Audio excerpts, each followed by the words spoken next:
that connection is why we're here. It's what gives purpose and meaning to our lives.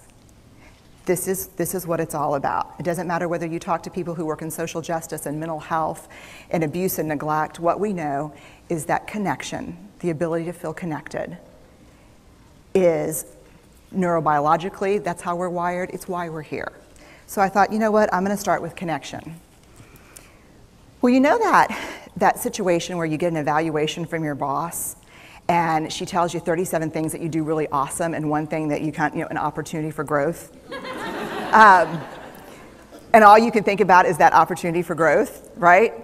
Well, apparently this is the way my work went as well, because when you ask people about love, they tell you about heartbreak. When you ask people about belonging, they'll tell you their most excruciating experiences of being excluded.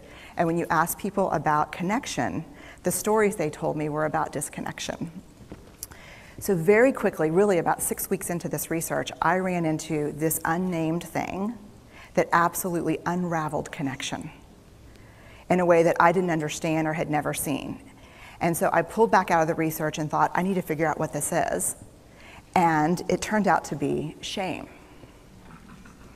It turned out that, and shame is really easily understood as the fear of disconnection. Is there something about me that if other people know it or see it, that I won't be worthy of connection?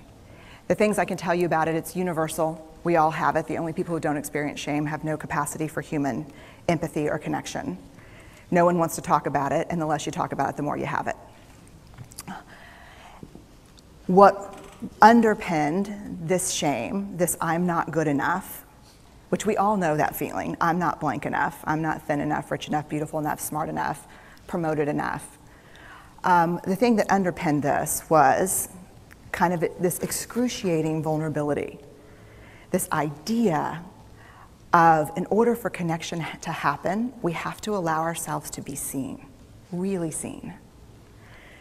And you know how I feel about vulnerability. I hate vulnerability. And so I thought, this is my chance to beat it back with my measuring stick. I'm going in, I'm gonna figure this stuff out, I'm gonna spend a year, I'm gonna totally deconstruct shame, I'm gonna understand how vulnerability works, and I'm gonna outsmart it. So I was ready, and I was really excited. As you know, it's not gonna turn out well.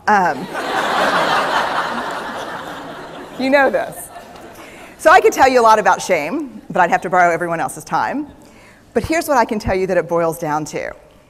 And this may be one of the most important things that I've ever learned in the decade of doing this research. My 1 year has turned into 6 years, thousands of stories, hundreds of long interviews, focus groups. At one point, people were sending me journal pages and sending me their stories, thousands of pieces of data. And 6 years, and I kind of got a handle on it. I kind of understood this is what shame is, this is how it works.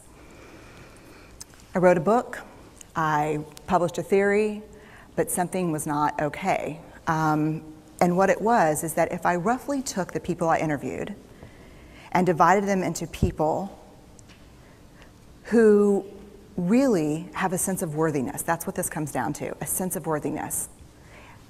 They have a strong sense of love and belonging. And folks who struggle for it, and folks who are always wondering if they're good enough. There was only one variable that separated the people who have a strong sense of love and belonging and really struggle for it, and that was the people who have a strong sense of love and belonging believe they're worthy of love and belonging. That's it. They believe they're worthy. And to me, the hard part of the one thing that keeps us out of connection is our fear that we're not worthy of connection, was something that personally and professionally I felt like I needed to understand better. So what I did is I took all of the interviews where I saw worthiness, where I saw people living that way, and just looked at those. What do these people have in common? And I have a slight office supply addiction, but that's another talk.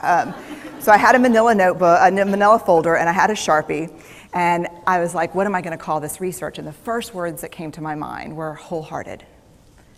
these are kind of wholehearted people living from this deep sense of worthiness. So I wrote at the top of the manila folder, and I started looking at the data. In fact, I did it first in this in a 4-day, very intensive data analysis where I went back, pulled these interviews, pulled the stories, pulled the incidents. What's the theme? What's the pattern? My husband left town with the kids because I always go into this kind of Jackson Pollock crazy thing where I'm just like writing and going and kind of just in my researcher mode. And so here's what I found. What they had in common was a sense of courage. And I want to separate courage and bravery for you for a minute. Courage, the original definition of courage, when it first came into the English language, it's from the Latin word cur, meaning heart, and the original definition was to tell the story of who you are with your whole heart. And so these folks had, very simply, the courage to be imperfect.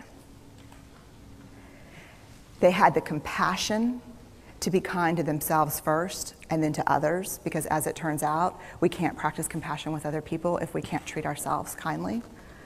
And the last was they had connection, and this was the hard part, as a result of authenticity.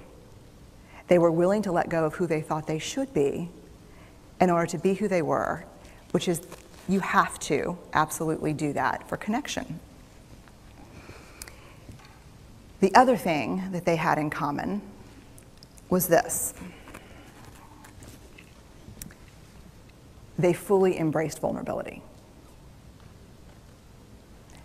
They believed that what made them vulnerable made them beautiful. They didn't talk about vulnerability being comfortable, nor did they really talk about it being excruciating, as I had heard earlier in the shame interviewing. They just talked about it being necessary. They talked about the willingness to say, I love you first. The willingness to do something where there are no guarantees. The willingness to breathe through waiting for the doctor to call after your mammogram. The willing to invest in a relationship that may or may not work out. They thought this was fundamental. And I know that vulnerability is kind of the core of shame and fear and our struggle for worthiness, but it appears that it's also the birthplace of joy, of creativity, of belonging, of love. Then I went back into the research and spent the next couple of years really trying to understand what they, the wholehearted, what the choices they were making, and what are we doing with vulnerability? Why do we struggle with it so much? Am I alone in struggling with vulnerability? No. So this is what I learned. We numb vulnerability. When we're waiting for the call, when we're trying to think about if we're going to, it was funny, I guess Wednesday, I sent something out on Twitter and on Facebook that says, how would you define vulnerability? What makes you feel vulnerable? And within an hour and a half, I had 150 responses. Because I wanted to know, what's out there. Having to ask my husband for help because I'm sick and we're newly married. Initiating sex with my husband. Initiating sex with my wife. Being turned down, asking someone out. Waiting for the doctor to call back. Getting laid off, laying off people. This is the world we live in. We live in a vulnerable world. And one of the ways we deal with it is we numb vulnerability. And I think there's evidence, and it's not the only reason this evidence exists, but I think that it's a huge cause. We are the most in debt, obese, addicted, and medicated adult cohort in US history. The problem is, why? The problem is, and I learned this from the research, that you cannot selectively numb emotion. You can't say, here's the bad stuff. Here's vulnerability, here's grief, here's shame, here's fear, here's disappointment. I don't want to feel these. I'm going to have a couple of beers and a banana nut muffin. I don't want to feel these. And I know that's knowing laughter. I hack into your lives for a living. I know that's, God.